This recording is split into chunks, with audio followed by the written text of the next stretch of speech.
Driving చేసే వ్యక్తి ప్రశాంతంగా డ్రైవింగ్ చేయాలి.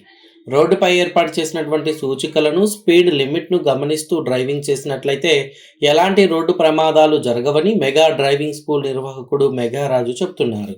నిజామాబాద్ జిల్లా కేంద్రానికి చెందిన మెగా డ్రైవింగ్ స్కూల్ నిర్వాహకుడు రాజు డ్రైవింగ్‌లో తీసుకోవాల్సిన మెళకువలపై న్యూస్ 18తో తన స్పందనను తెలియజేశారు.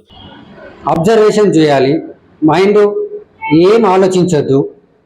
టెన్షన్స్ ఇప్పుడు అక్కడిక్కడ ఆలోచించుకుంటూ డ్రైవింగ్ చేస్తుంటారు. అవన్నీ ఏం కాకుండా డ్రైవింగ్ సీట్లో కూర్చున్నట్టు యాక్సిడెంట్ కాకుండా ఉండాలంటే మైండ్ ఫ్రెష్గా ఉండాలి. అదొకటి. స్పీడ్ లిమిట్ ఉండాలి. 80 బిలో 80 ఉంటే సరిపోతుంది. సో స్పీడ్ ఎక్కువ పోవద్దు. ఇప్పుడు వచ్చిన కార్లలో చాలా పెద్ద పెద్ద కార్లు ఉన్నాయి. సో దానివల్ల ఏమైందంటే స్పీడ్ వెళ్తుంటారు. ఫస్ట్ మైండ్ ఫ్రెష్ ఉండాలా. మైండ్ ఫ్రెష్గా ఉంటే నీకు డ్రైవింగ్ నీట్గా ఉంటుంది. స్లోగా వెళ్తుంటే నీకు యాక్సిడెంట్లు అనేది జరగవు. రోడ్ పైన వెళ్తున్నప్పుడు అక్కడక్కడ ఆరో మార్కులలో మనకు బోర్డ్స్ కనిపిస్తుంటాయి. అక్కడ 80 అని చెప్పేసి ఉంటుంది. అక్కడ 80 స్పీడ్ వెళ్ళాలి, 40 ఉంటుంది. అక్కడ 40 స్పీడ్ వెళ్ళాలి అనేది అక్కడ కనిపించినప్పుడు అవి పట్టించుకోకుండా వెళ్ళిపోతుంటారు. సో అక్కడ పెట్టిరు అంటే అక్కడ ఏంటంటే అక్కడ వే చిన్నగా ఉండడము, లేదా అక్కడ జీబ్రా లైన్స్ ఉంటుంటాయి, లేదా అక్కడ ఒక విలేజ్ వస్తుంటుంది. ఆ విలేజ్ వచ్చినప్పుడు ఏమవుతుందంటే ఆ స్పీడ్ అక్కడ చూసుకుంటూ మనం వెళ్తుంటే మనకు యాక్సిడెంట్లు కాకుండా ఉంటాయన్నమాట. అక్కడ చూడకుండా వెళ్ళిపోతుంటారు. కార్ డ్రైవింగ్ చేసే వ్యక్తి మొదటగా సీట్ బెల్ట్ తప్పనిసరిగా పెట్టుకోవాలన్నారు.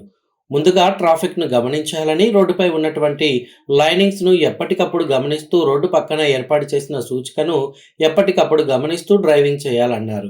ఇలా డ్రైవింగ్ చేసినట్లయితే ఎలాంటి ప్రమాదాలు జరగవు, సాఫీగా డ్రైవింగ్ చేసుకోవచ్చు అన్నారు. ఎందుకంటే కొన్నిసార్లు మూల మలుపులు ఉంటాయన్నారు.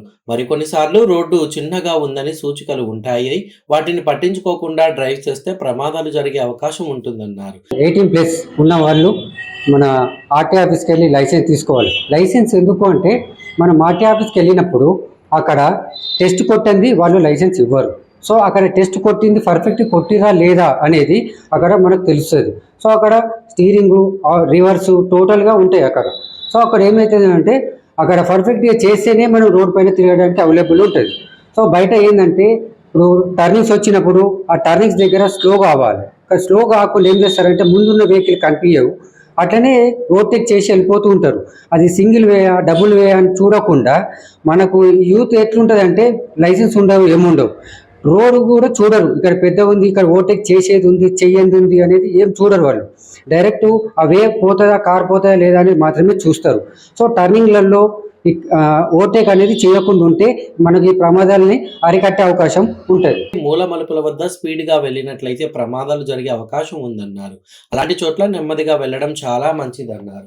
ప్రతి ఒక్కరూ ప్రశాంతంగా ఉన్నప్పుడే డ్రైవింగ్ చేసినట్లయితే ఎలాంటి ప్రమాదాలు జరగవన్నారు. ఏదో టెన్షన్లో కానీ చికాకులో కానీ డ్రైవింగ్ చేసినట్లయితే తప్పనిసరిగా మూల్యం చెల్లించుకోవాల్సి వస్తుందన్నారు. ప్రతి ఒక్కరూ ఈ సూచికలు తప్పనిసరిగా పాటించినట్లయితే ప్రమాదాల నుంచి తప్పించుకోవచ్చని వివరించారు.